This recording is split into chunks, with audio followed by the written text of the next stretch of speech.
Pierre Lebrun, les Sabres de Buffalo qui ont fait signer une prolongation de contrat de 7 ans au jeune Josh Doan d'une valeur d'un peu plus de 48 millions de dollars, valeur totale. Premier contrat signé par Jarmo Kekalainen. Et là, évidemment, tous les yeux sont rivés vers le dossier Alex Tuch. Absolument. Écoute, premièrement, je pense qu'avec Jarmo Kekalainen, on voyait Doan comme un joueur de noyau à long terme.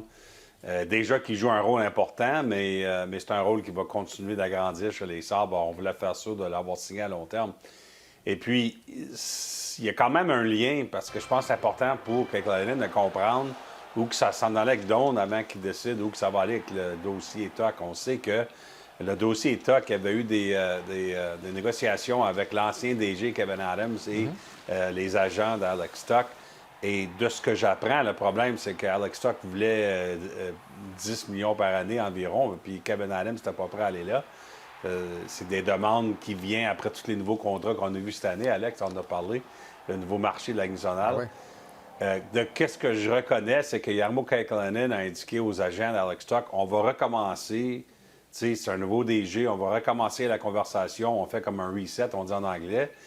Mais même avec ça, selon mes informations, il n'y a pas vraiment de progrès jusqu'à temps dans ce dossier-là. Alors, ça va être toute une décision pour les Sabres, parce qu'évidemment, ils essaient de se tailler une place dans les séries pour la première fois en 14 ans. Mais si Tuch n'est pas signé avant le 6 mars, à date limite, est-ce qu'on peut vraiment risquer le perdre pour rien le 1er juillet? Puis, je ne suis pas prêt à prédire de quelle façon que ça va aller, cette affaire-là, mais c'est quand même une situation difficile pour les Sabres à se trouver. Pierre, on a parlé brièvement de Josh Doan. Il va avoir 24 ans le 1er février prochain. C'est un joueur quand même qui a peu d'expérience dans la Ligue nationale de hockey, 111 matchs seulement. J'ai une question pour toi. Est-ce qu'on voit peu à peu disparaître les fameux contrats ponts pour les jeunes joueurs dans la Ligue nationale de hockey? J'ai l'impression que plus ça va, plus dès qu'on a un bon joueur dans notre formation et on croit en lui, bien là, tout de suite, on signe un contrat à long terme avec lui. Bien, puis écoute, on a vu que le Canadien, avec Slafkovsky, ainsi Katzen, etc., et la raison que les équipes veulent le faire, s'ils croient dans le jeune joueur, que c'est un jeune joueur qui va faire partie du noyau, c'est une raison très simple. Les salaires vont continuer de monter avec l'augmentation du plafond salarial. On parle des augmentations assez sérieuses, même exagérées dans les prochaines années. Et puis, je pense que les dirigeants d'équipe essayent de se mettre devant ça. Peut-être qu'on prend une chance avec Josh Doan, presque 7 millions par année, mais peut-être en 3 ans, ça va être déjà une aubaine. C'est ça la gageure que les équipes essaient de faire, que les contrats à long terme, peut-être, à la fin de la journée, ça va être une aubaine. Dans le cas de Lane Hunton, je pense que c'est déjà une aubaine. Alors voilà. Bon, on va parler des Maple Leafs de Toronto maintenant. Les choses se sont vraiment bien replacées pour eux. Ils ont amassé au moins 1 point dans 13 de leurs 15 derniers matchs, incluant le match d'hier contre les Red Wings de Détroit. Cela dit, bon, Oliver Ekman-Larsson s'est blessé au bas du corps. Brandon Carlo a terminé le match, mais clairement semble amoché, n'a pas terminé le match à 100 %. Déjà qu'on joue sans Chris Tanev, ça commence à être mince quand même à la ligne bleue du côté des Maple Leafs de Toronto. Est-ce qu'il y a des plans pour Brad Treliving sur le marché des transactions peut-être?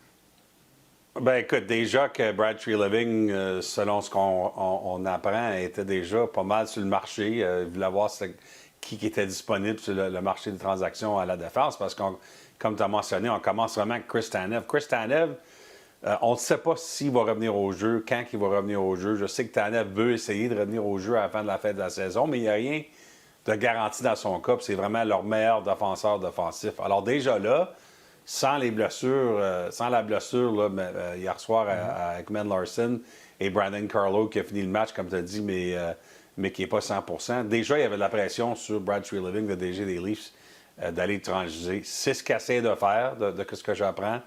Écoute, c'est pas facile pour Toronto. Ils ont échangé beaucoup de choix de repêchage et de jeunes espoirs dans les dernières années pour essayer de gagner dans les séries. Écoute, on pense à un vétéran comme Luke Schenn, qui a déjà joué 2 fois à Toronto, serait peut-être disponible sur le marché des échanges. Je sais que Luke Schenn, c'est un nom à l'intérieur des Maple Leafs qu'on a parlé. Dougie Hamilton, on verra ce qui arrive avec lui, mais je sais que Toronto, de ce que j'apprends, fait parmi les équipes que Dougie Hamilton serait prêt à se faire échanger. Il y a d'autres équipes, évidemment. Alors, écoute, il y a bien des noms, mais il y a de la pression sur Toronto d'essayer d'aider leur ligne bleue pour essayer de faire les séries. Puis au-delà de la situation avec les Maple Leafs de Toronto, la blessure d'Oliver Ekman-Larsson, ça enlève un bon joueur, peut-être, en vue des Jeux olympiques pour la formation de la Suède. Là. Un autre joueur de la Suède qui est blessé. Oui, puis je vais faire attention parce qu'évidemment, on doit faire d'autres tests sur Ekman-Larsson, Oui. mais de que je m'ai fait apprendre ce matin, Alex, on ne pense pas que la blessure Ekman-Larsson va lui coûter les Olympiques. Alors ça, c'est une bonne nouvelle, si c'est vraiment ça à la fin de la journée.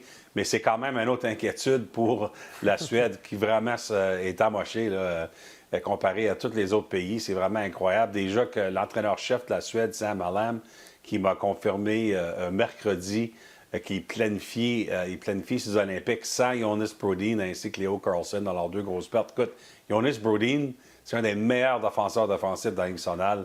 Il donne de la misère à Connor McDavid dans les matchs contre Edmonton. C'était pour être un joueur très important défensivement pour la Suède, alors une grosse perte. Et là, on attend encore des nouvelles sur le côté de santé sur Victor Hedman, Gabriel Landeskog, Erik Karlsson, Joel Eriksson Ek, ainsi que William Nylander et maintenant Ekman-Larsson. Alors, c'est une longue liste d'inquiétudes pour la Suède. Mais qu'est-ce que Sam Allan, l'entraîneur-chef de la Suède, m'a dit, c'est qu'on va attendre à la dernière minute là, pour avoir toutes les nouvelles avant de commencer à remplacer des joueurs. Il veut savoir tout ce qu'il veut savoir avant de décider qui va appeler pour remplacer certains joueurs. Puis aussi, il y a de l'espoir dans son cas qu'il va quand même avoir certains joueurs que je viens de mentionner, Hedman, Nylander, Ekman-Larsson. Il espère d'avoir ces joueurs-là en santé dans 3 semaines. Puis on va parler des Panthers de la Floride maintenant, qui l'ont pas eu facile, les doubles champions de la Coupe Stanley. Ils ont commencé l'année sans Matthew Tkachuk, Alexander Barkov également blessé. Là, Seth Jones va rater au moins un autre mois d'activité. Les Panthers, sont quand même juste à 5 points d'une place en série. C'est pas la fin du monde. D'autant plus que le directeur général, Bill Zito, a vraiment pas dit son dernier mot. Non, puis écoute, tu dis que c'est pas la fin du monde, je suis d'accord, surtout qu'il n'y a pas personne qui est prêt à dire que les Panthers ne feront pas une série, mais en même temps, Alex, il y a 8 équipes dans l'Est qui essaient de se tailler une place dans les 2 dernières positions dans la série, alors c'est pas facile comme situation. Surtout qu'il y a à peu près un mois, ça va de là que les Panthers s'en allaient dans la bonne direction, mais là, ça va moins mieux. Et là, Seth Jones, ça va écouter les Olympiques, évidemment, il va être à l'écart au moins un autre mois, alors ça continue d'être difficile pour la Floride. Selon ce que j'apprends, Bill Zito, le DG des Panthers, fait ses appels. Je pense dans un monde idéal, je pense que les Panthers auraient aimé attendre après les Olympiques pour voir ce qu'ils ont besoin, qu'est-ce qu'ils doivent faire. Mais là, je pense pas qu'ils peuvent attendre. Les appels se font. Puis je suis même pas convaincu que c'est des appels ou que ça doit être une certaine position qu'ils doivent aller améliorer. Je pense que c'est des appels très généraux où est-ce qu'il y a quelque chose sur le marché des échanges qui peut nous aider maintenant? Alors, écoute, les Panthers ont fait beaucoup d'échanges dans les dernières années. C'est une équipe très intelligente au niveau de la direction. Alors, on verra ce qu'ils peuvent faire avant le 4 février, quand il va y avoir... on n'aura pas le droit de faire des transactions pendant 3 semaines. Bon, Pierre, des champions de la Coupe Stanley, les Panthers de la Floride. On passe aux finalistes, les Oilers d'Edmonton, 2e dans la division Pacifique quand même. À 1 mois et demi de la date butoir des transactions du 6 mars prochain, est-ce qu'ils ont un plan précis d'action? Oui, les Oilers se sont rencontrés comme organisation la semaine passée pour faire leur plan pour la date limite. Et selon mes informations, ils ont sorti de cette réunion-là avec un plan très concret, c'est-à-dire on doit aller chercher un top 9, même peut-être un top 6 parmi les joueurs d'avant. On est content avec la défensive. Évidemment, ils ont déjà fait l'échange pour Tristan Jarry dans les buts. Connor Ingram va bien, alors on est correct avec les gardiens de but. C'est un joueur d'avant que les Oilers font leur liste comme cela et qui commencent à faire leur appel. Qu'est-ce qui est intéressant là-dedans, Alex, c'est que est-ce que ça va être un centre ou un allié? Et la raison que ce n'est pas 100% d'une façon ou l'autre, c'est parce que il y a un débat à l'intérieur des Oilers. Est-ce que Ryan Nugent-Hopkins, il est mieux au centre pour eux autres ou mieux à l'aile? Et il n'y a pas de mauvaise réponse parce qu'il est bon avec les 2 positions. Quand il est à l'aile avec McDavid, il va très bien. Il y a une belle chimie avec McDavid. Mais quand il est centre sur la 3e ligne, ça donne aux Oilers toute une profondeur derrière McDavid et Draisaitl. Alors, c'est un bon problème à avoir, mais à la fin de la journée, ça veut dire que les Oilers peuvent aller chercher soit un allié ou un centre, puis ils vont être contents d'être pouvoir chercher un ou l'autre. Très intéressant, Pierre Lebrun, comme toujours. On invite les gens à se rendre sur la chaîne YouTube de RDS pour entendre la totalité de notre discussion et on se reparle très bientôt, mon ami. Salut!